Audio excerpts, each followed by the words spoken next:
medically prescribed food for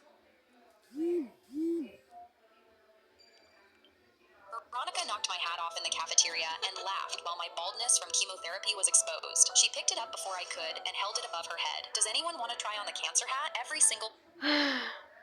If everybody becoming rude and telling her,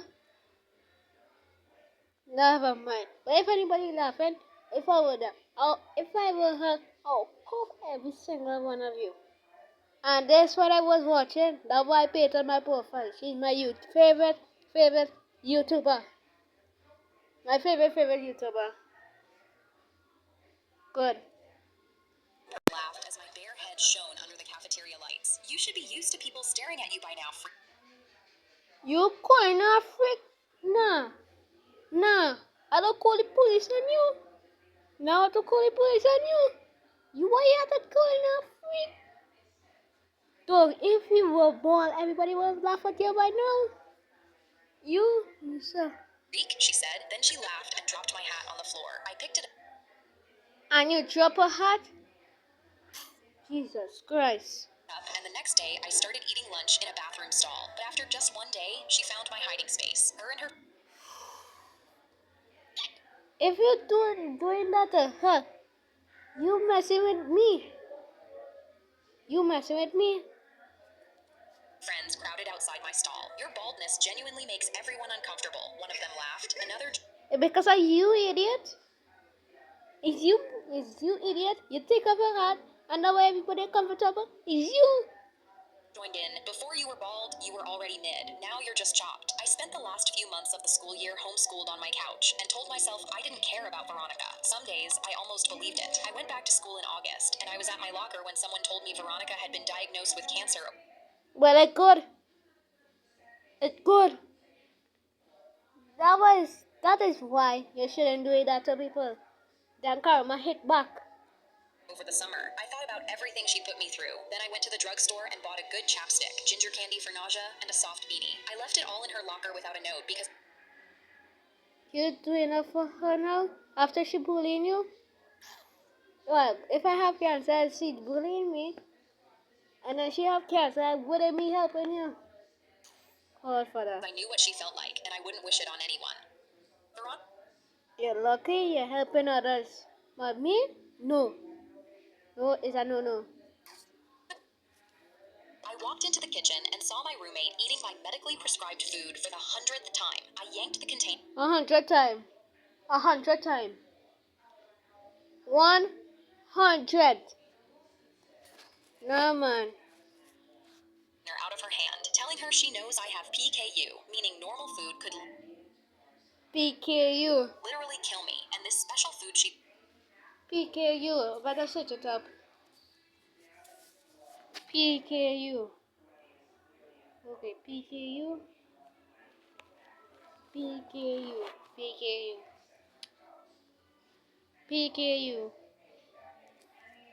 KU means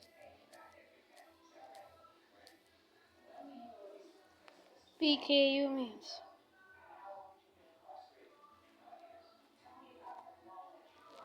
it's still logging. Oh Lord, Father. Like I have to wait for that where they go and start by?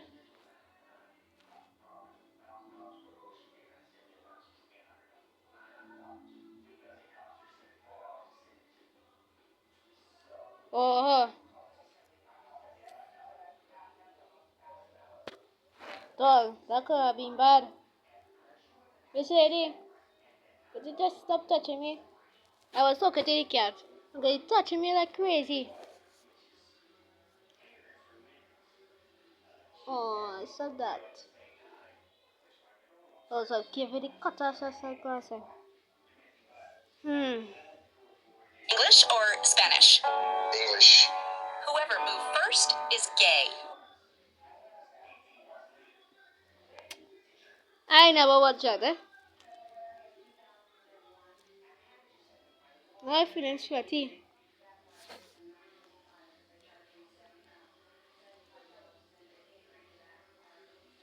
I don't know why this internet lagging.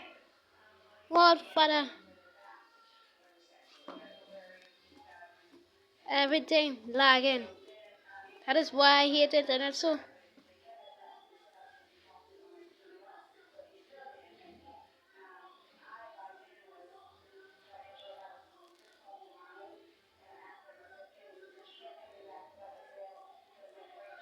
I walked into the kitchen and saw my roommate eating my medically prescribed food for the 100th time. I yanked the container out of her hand, telling her she knows I have PKU, meaning normal food could literally kill me, and this special food she's eating costs me thousands of dollars a month. My roommate instantly opened the fridge and took out another of my Tupperwares and started eating. But these taste too good to stop. I told her to buy her own. God, if I were her, I got a pity. Oh, buy a lock and lock up the refrigerator, and she can get it. And I will hide the key and pay it in my pocket. But she shrugged. That's too expensive. I can just have yours instead. I told her. No, no, no, no, no, no. No, you cannot have mine. You cannot have. Why my mine? You cannot have hers. God, Father. If she does it again, she'll regret it. But then one day while I wasn't home, she ate the rice in one of my meals, and afterwards decided to replace it with regular rice, thinking I wouldn't notice. I came home and ate the meal, but about 2 hours later, I got a headache. My legs started shaking, and I fell on the ground and had a seizure. I woke up in the hospital hours later, and when I came home and saw a bag of regular rice beside my food, I instantly realized what happened. My roommate was in the living room eating my food, and I decided I had enough. The next day, I cooked another portion and put it in a container. 20 minutes later, my roommate was already eating it. She was about 10 bites in when suddenly she started coughing. Her face turned red, her eyes began Good. That's she been chilly. Good. watering, and she yelled, "It burns! It burns!" She opened the fridge to look for milk, but it was in my hand. I held it over my head and told her, "Now say sorry for eating my food." She said sorry and lunged for the milk, but I stopped her and told her to promise to never eat my food again. I kept making her apologize and swear she wouldn't do it again for almost 20 minutes, all while she cried and dropped to the floor, clutching her stomach in pain and begging for the milk. Eventually, I knelt down beside her and dumped the milk all on her face, telling her to be grateful because she's not having a seizure. Again. Wait, she have a seizure too? Lord Father. Nobody ever knew she have a seizure. Oh Lord Father. This glove, horrible. Everybody must subscribe to her. Many other girls. And she nearly went to her 1 million. And tomorrow, I react to avocado place. My sister took one look at my daughter at the family barbecue and dropped her plate. She looks just like me. I didn't get what that meant until the next day when Heather showed up with a photo album. She shoved it against my chest. Look at page 12. It was Heather at age 3. She looked exactly like my daughter Mackenzie. Heather grabbed my shoulders. There was a mix-up at the hospital. She's mine. Give her back. I told her that was crazy and kicked her out. That Sunday, she called a family meeting and passed around hospital records and genetic charts. Mackenzie is my biological daughter. She pointed at Mackenzie's photos next to hers. I want a DNA test or I'm calling the police. You need help, I said. I thought she was done with her delusions, but then Mackenzie's preschool called. Someone's here pretending to be you. I flew there doing 90. Heather was in the office holding forged discharge papers, and when she saw me, screamed. She admitted she stole her. 2 officers had to physically remove her while she kicked and thrashed. Then came Thanksgiving. Mom begged me to come, said Heather was getting therapy, but Heather's kids ran up to my daughter yelling, "You're our real sister. Your fake mommy stole you." I grabbed Mackenzie and left while Heather chased after us, yelling that I was kidnapping her baby. The worst happened at the park. Mackenzie was on the swings when Heather appeared, telling her, "I'm your real mommy. She took you from me." She picked Mackenzie up and ran to her car. I sprinted after them and grabbed the door handle, but Heather tore out of the parking lot before I could open the door. I called 911 and they caught Heather at the airport gate with 2 tickets to Florida. She was clutching Mackenzie so tight, Mackenzie was screaming. It took 3 officers to pry her arms open. Heather kept sobbing. She's mine, please, she's mine. She was put in psychiatric hold and lost custody of her kids. My sister. Oh, Moklat. After all that, what a kidnapper try and go to Florida? Jesus Christ, yo. They really wanted to. Nah. I was halfway through my shift when this drunk guy at table 4 started screaming about his order. But when I leaned in to fix it, he grabbed my arm and shoved me so hard I crashed into the next table and went down. I felt something warm running down my forehead, and when I touched it, my fingers came back red. My manager, Tony, sprinted over, but instead of helping, he started screaming at me. "What did you say to him? Why would you provoke?" She never said nothing to him. She tried to help her, but he knocked out down. And you, Mr. Manager, you ugly face manager, you wouldn't even happen. You just scream at her with a little face. Lord Father. If I was an officer, I would walk up and I was halfway through my shift when this drunk head won't stop bleeding. Customer, I tried to talk, but he yanked me up by my arm and started dragging me to the back. Tony, please, just call an ambulance. My head won't stop bleeding. But he just laughed. You're a waitress, so clean yourself up before you bleed all over my floor. Then he shoved me into the office, slammed the door, not even more worse. You just drag out. and locked it from the outside. I slumped against the wall, realizing I had no phone or a way out, and I could hear If I have $1 trillion, I work all over the jobs. As a manager or something, I will help every single body. him outside yelling to the whole restaurant that I'd been stealing tips. Minutes went by, and then I heard What? Stealing tips? No. She can't be stealing tips. How could she be stealing tips? I mean, the front bell jingle, and everything went quiet. A calm voice was asking what was going on, and footsteps started coming down the hall to where I was. Tony, unlock this door, now. The lock clicked, the door swung open, and the owner was standing there. He saw me on the floor, blood all over my head, and his face went pale. Tony, explain. Why is my yeah, explain. Explain to him. waitress bleeding on my floor? Tony started stammering. She's been stealing tips, and she provoked one She can be stealing tips again. Again, she can't be stealing tips. of the customers, and she swung first. The owner just stared. What? The first video. She didn't strike nobody. Is it manager who's there? I mean manager. The customer who self seeing that. At him. Which customer? Tony's hand was shaking as he pointed across the dining room, and the owner turned to see who he was pointing at. His jaw dropped. Your nephew, put her on the Oh, so that is nephew, Lord Father. floor, and somehow she's the one to blame? Tony muttered. Yeah, she's dangerous and a thief, but then a She's regular not dangerous and a thief. at table 6 stood up. Sir, I saw the whole thing. She didn't do anything wrong. That Yeah. guy attacked her for no reason, and Tony locked her in that office while she was bleeding all over the floor. The owner's Yeah. voice went ice cold. Tony, get out. You're fired. Tony's Yeah, you're fired. You are fired. started begging, but the owner already had his phone out calling the cops. Paramedics Yeah. rushed in with a stretcher, but I held up my hand. Wait, I dragged myself up, walked straight over to Tony, and spit a mouthful of blood right onto his shoes. Then I nodded down at the mess. Better clean it up before it stains. I was Yeah. halfway through my shift. My boyfriend cut the first slice of his birthday cake and handed it to his girl best friend Isabella. Everyone gasped with shock because he was Brazilian, and in their culture, you give the first slice of a birthday cake to the person you love most. I whispered, this is the 5th year in a row that you've given the slice to her. But nobody was listening to me. She hugged him tightly and looked me directly in the eyes, smiling like there was something going on Hey.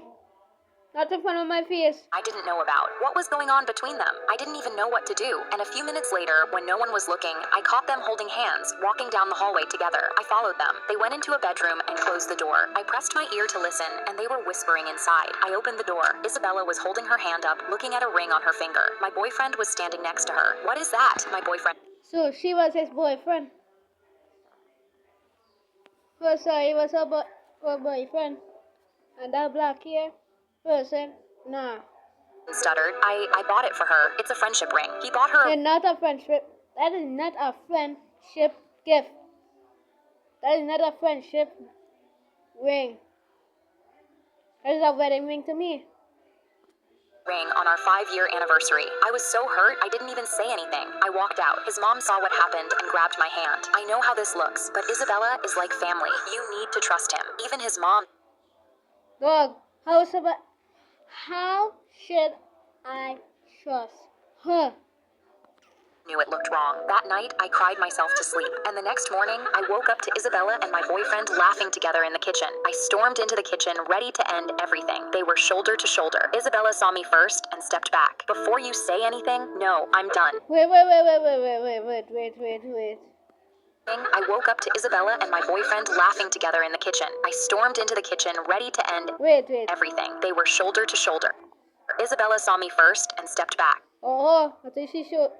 See, I thought she going to show her a middle finger. Before you say anything, no, I'm done. 5 years together, and you're in my kitchen with her the morning after you gave her a ring? My boyfriend looked at me and didn't say anything. Instead, he took a deep breath and reached behind the counter and pulled out a cake. Written in shaky frosting, it said, "Will you marry me?" I couldn't speak. I made the cake. Isabella helped me. Isabella reached into her pocket and pulled out the ring from last night. She handed it to him, and he got on one knee. "You didn't deserve just a slice. You deserve the whole cake." I looked at the ring, and that's when So I misunderstood. So I misunderstood. And now I see the comments say plot twist. It was a lie so they can hide their fear. it all made sense. It wasn't for her, it was for me. The reason it was on her finger is because she was checking to make sure it looked good. I nodded, yes. He cut the first slice and held it out to me. My boyfriend cut the first slice of this pop quiz is worth 35% of your overall grade. We nearly fell out of our chairs because she'd never told us about a test today. You should always be studying even if no tests are coming up. She smirked. My teacher would never do that to us. My teacher wouldn't tell me to do that. I said 15 years old. He never tell me that. Well, I did ICA, so I'll wait for my results. And put the answer sheet into her drawer, then handed out our tests. I nervously picked up my pen and started guessing, and everyone did the same. I put in my earphones to try keep calm because we were allowed, but then I felt a tap on my shoulder. My classmate was standing with a guitar in front of me. He got down on one knee and suddenly started serenading me. I'd never talked to him before, so I didn't understand, but he just strummed loud and the chords were all wrong. I was going red, and the teacher yelled, "Freddie, this is a test, sit down." But Freddie just sang louder. Everyone lost it, and the teacher stood up and stormed over. She grabbed the guitar, but Freddie held on and strummed even louder, singing about how my eyes are bluer than a smurf. I was so embarrassed I wanted the ground to swallow me whole. But while the teacher was yelling at him about the test, I looked behind and saw Freddie's best friend Jack walking to her desk. She was too distracted to see him grab the answer sheet from her drawer. I realized Freddie was serenading me so Jack could get the answer sheet. He took a picture of the sheet and sat back down, and that's when Freddie stopped. The teacher yelled, "Nobody gets to ruin my test. Sit back down." But her test had already been ruined. Jack suddenly asked to use the bathroom, and minutes later, the class group chat buzzed with a voice memo of Jack reading out the answers. I looked up and saw the teacher in her chair, staring at Freddie with rage, completely unaware that he was just a distraction for the real crime. I put in my headphones, listened to Jack reading out the answers, and got 100% without breaking a sweat. This pop quiz is worth 30.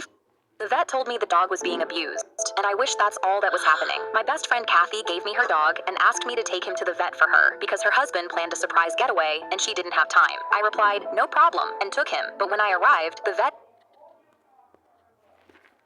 examined the dog and frowned. He asked me to step aside. Then he gently peeled back the fur on the dog's side, showing me the dark purple marks underneath. I was shocked, and the vet asked, "Is anyone in the house hurting the dog?" I shook my head no. Kathy loved him, and I promised the vet neither her nor her husband would ever. Okay, it only have to be two or one.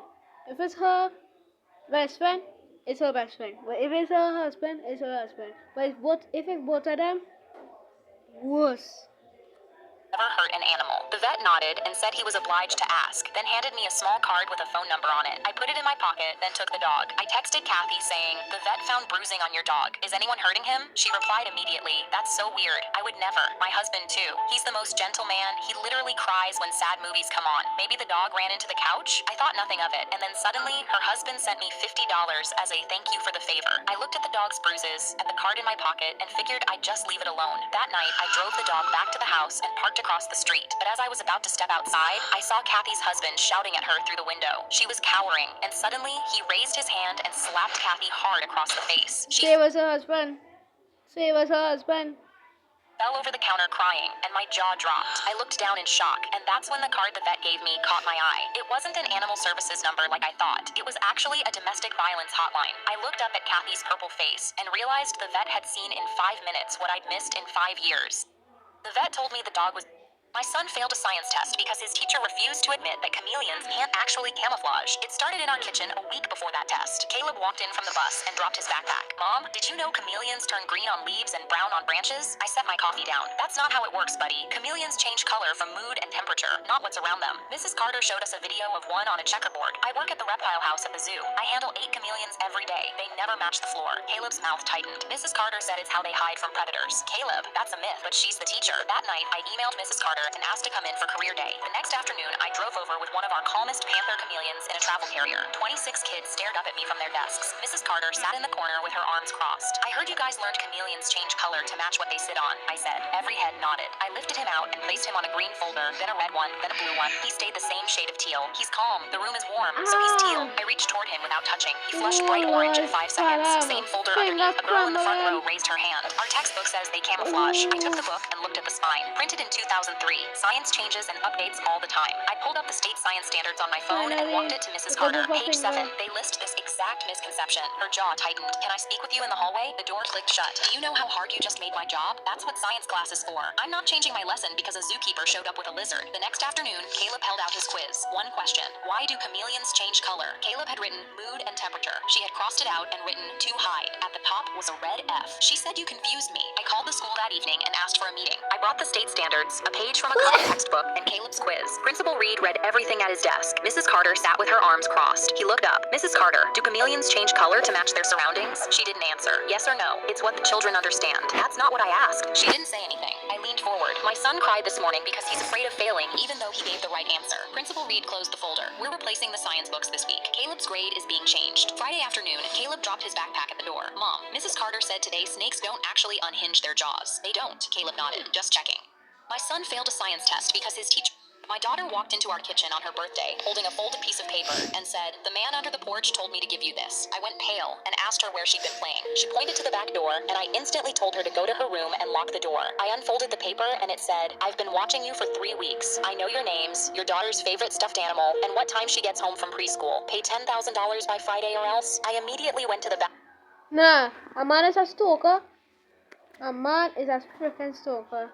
Porch with my baseball bat, but there was no one under it. Just my daughter's stuffed elephant sitting on the dirt, the one I put in the washing machine this morning. I walked back into the house, gripping the bat with my heart beating, when suddenly I heard my daughter scream from upstairs. Help! Help! I instantly Mas aí, man, upstairs, you know. bolted up the stairs 3 at a time, but when I tried her bedroom door, it was locked. My daughter kept screaming, and I heard a laugh from inside. I slammed my bat into her door, splintering the wood, until the lock finally broke. I shoved the door open with my bat raised, ready to kill. Surprise! My daughter was completely unharmed, and my husband stood behind her. My daughter hugged me, laughing. "Mommy, I wanted to prank you for my birthday." My husband cried, laughing and recording me. I stood there shaking, my bat still raised, and told my daughter, "I have a prank of my own." I walked across the room to her wrapped birthday gift on her bed and smashed it. My daughter walked into our kitchen on her birthday. Yeah, because if it thought that, how are we burning out? Never mind. My baby daughter started crying, so I put down my sandwich so I could get up and cradle her, but that's when my throat started to close. "Just a minute, baby," I tried to say, but my voice came out wrong. Something was happening to me, and my baby girl was crying across the room waiting for me. I knew I was having an allergic reaction to something in the sandwich. I tried to get my EpiPen in the drawer, so I crawled across the floor to grab it, but my hands wouldn't grip it, and I couldn't get the cap off. Meanwhile, my baby Faye was screaming because she needed me. I tried to call out to her to tell her everything was okay, but the allergic reaction was so bad that my mouth wouldn't shape the words.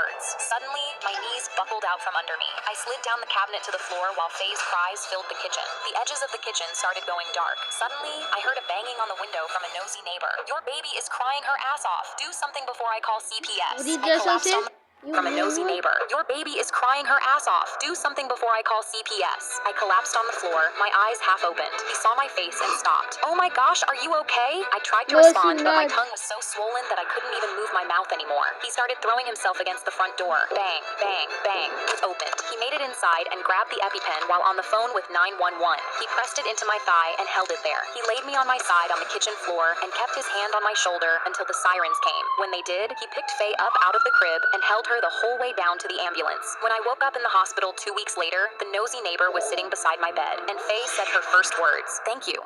My baby daughter started crying, so I put down my sandwich so I could get up and cradle her, but that's when my throat started... Okay, wait. 3 months ago, I have a little allergic reaction, but, not in my lip, all my skin scattering, my skin turned into red, all kind of thing. Luckily I have a weapon, and boom, work. Closed. Our school banned vaping, and it almost killed me. Our principal's voice crackled over the intercom. "Due to personal health reasons, all vaping will be banned. Any students caught with a vape will face suspension." Are you seriously? Wait, vaping? What the hell is vaping? Is that inhaler? Dog, this I wouldn't use vaping because if I use vaping, I get my ass beat. I wasn't worried because I didn't vape, but next week while running laps in PE, I felt my chest tighten. I walked to the side and pulled an inhaler from my bag. I went to take my needed hit, but Mr. Richards grabbed it from my hands. You know this school has a no vape policy. I told So vaping is an inhaler too? Lord him Father. this wasn't a vape, it was an inhaler, but he just laughed and replied, I'm not stupid. He walked off with my inhaler So vaping is not an inhaler. It is a normal inhaler.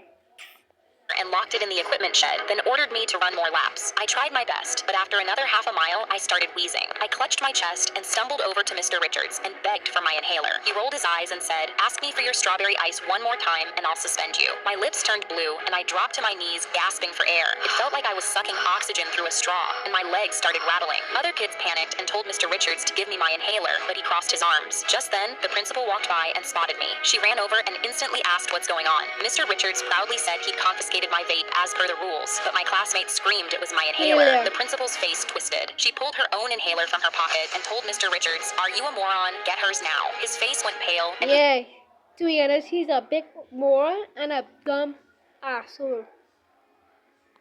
sprinted off. He came back with my inhaler while the principal held me, and she carefully administered it because he didn't know how. My breathing slowly came back, and I regained feeling in my legs. That afternoon, we all sat in the principal's office, and my mom's lawyer slid the $14,000 settlement across the table. The principal forced Mr. Richards to pay out of pocket because he'd acted out. Yeah, that he is. That is his own fault. I know lots of times I can't speak properly because my throat. Outside of school policy. She fired him on the spot, and while he was packing up, kids from the PE class hit their vape and blew it right at his face. I hit my inhaler too. Our school banned vaping, and it almost killed me. On my first day, my manager gave me one rule. If a resident ever wanted to run out of the building while begging for their life, I was to lock the front doors immediately and not let them leave. He said, don't do anything else. I mean it. It sounded strange, but I just assumed it was some kind of fire drill thing. Yeah, suspicious. Until 6 weeks later, when a man from the 7th floor walked up to my desk at 11 p.m. He stared at me with these manic eyes and said, are you ready for tonight? I excused myself and instantly called the manager to tell him what happened, but he replied, remember the protocol, and hung up. At 12:30 a.m., the same man walked back into the lobby and slowly dragged his finger across his throat while staring straight at me. My hands were shaking, and Is he a robber? Is he a serial killer? Or is he just a murderer? Let me see the comments. If I want to make my situation very wrong and I after like a moron. Nope, I wasn't guessing that. I didn't guess manager was a killer partner. Nah, that's his called the manager again, but this time he didn't pick up. At 1:45 a.m., I pulled up the 7th floor monitor and my face went pale. The man was pacing his kitchen with a knife in his hand. I looked at my phone, but this time the manager had already texted me. Remember the protocol. Just trust it. I started thinking I was going to just call 911 myself and break the rule, but then at 2:10 a.m., the woman who lived in the same apartment as the man sprinted out of their kitchen. She ran into the lobby and towards the front door screaming, let me out, please let me out. I instantly locked the front doors just like the protocol told me, but seconds later, the man ran out of the elevator and sprinted at her holding the knife. I covered my face, thinking what I had done, but within seconds, a janitor stepped from out of the bathroom and tackled the man from behind. He took out handcuffs and arrested the man, and the lobby instantly filled with undercover police. I was still shaking when suddenly the woman walked over to my desk, holding a police badge. She looked me in the eyes and said, your manager has been working with my department for 6 weeks. The protocol was for tonight. Thank you for trusting it. I found out the man they'd arrested was a suspected serial killer who'd evaded police 11 times, and this whole plan was designed to trap him. On my first day, my manager gave me... I didn't think about that. A rich woman at the horse show laughed at my horse and told her daughter her horse already won first place. I ignored the woman and walked up to Mom. Mom slid her fingers along the horse's side, feeling the strong muscle. 6 months ago, this horse... I feel bad for the lady. What the hell? Starving on a farm, every rib showing through her skin. Yeah, now notice that. Now I say what the hell is that? Mom had spent every night nursing her back to health. Now she stood strong, ready to compete. I stepped in front of her and rubbed her forehead. Good girl, you've come a long way. Her lip lifted, and I saw the tattoo inside. Faded, but still there. I'd never asked Mom what it meant. The rich woman's daughter was warming up on a horse that cost more than our truck. The woman leaned to her friend in the front row. Look at that saddle. It's from a yard sale. Then she pulled out her phone and started filming us. Babe, record this. This horse is going to be a joke online. Her daughter rode first Don't make fun of the horse, you know. and didn't knock down a single jump, and the whole stadium clapped. Then the announcer came on the speakers. Next up, number 23, Cinnamon's Glory, ridden by Lila Reyes. Mom called from the fence. She remembers. I rode in. Cinnamon's Glory jumped the first fence perfectly, like she had been doing it her whole life. The woman in the front row lowered her phone halfway through my round. We landed the last jump clean, and the announcer came back on. And number 23 finished 12 seconds faster than the leader. Folks, the tattoo on her lip shows she was a champion. This horse won the National Show Jumping Championship in 2019. That's why I don't trust nobody. The whole stadium went quiet for a second, then broke into loud applause. Mom met me at the gate and put her hand on the horse's neck. You did it, girl. I rode past the front row. The woman was already gone, but her phone was still recording from her empty seat. A rich woman at the horse show laughed. The day I won my first race was the worst day of my life. When I was a freshman in high school, I wanted to try out for the track team, so I practiced every day, running in the park by my house. It wasn't until a few weeks passed that I noticed the older man sitting on a bench in the park, watching me struggle to catch my breath. He sat at the same bench every day, watching me quietly. Then came the day that he finally stood and walked over to me when I finished my lap around the park. You need to control your breathing, he said calmly. I'm a former marathon runner. I can help you get better. Every day after that, he came to the park and ran with me, pacing me and pointing out things to help me learn. About a month after he started training me, I had to stop running and bent over at the waist, trying to catch my breath and calm my racing heart. Tears filled my eyes as the man stopped beside me. What's wrong? He asked gently. I shook my head in frustration. There's no way I'll ever be fast enough to win a race, I complained. The man just shook his head. You've improved so much, he said seriously. You're almost there, and I'm going to be there when you win your first race. After we were done running that day, he led me to his car and handed me a shoebox with brand new running shoes inside. Wear these when you try out for the team, he said. I tried out for the track team about a week later. I made the team, much to my surprise, and had my first track meet the following weekend. I placed third. A week later, I placed second. Then it happened. About 3 weeks later, about 3 months after the man started training me in the park, I finally won my first race. I felt a rush of adrenaline as I passed the finish line first. I spun around toward the bleachers and saw everyone cheering for me. And there, in the back, sat the man from the park. He had a small smile on his face, but his eyes were unfocused. My heart instantly dropped. I pushed through the crowd until I reached him. The paramedics said it was a stroke. He held on just long enough to see me win. The day I won my first race was the worst day of my life. When I was a freshman in high school, I wanted to try out for the track team.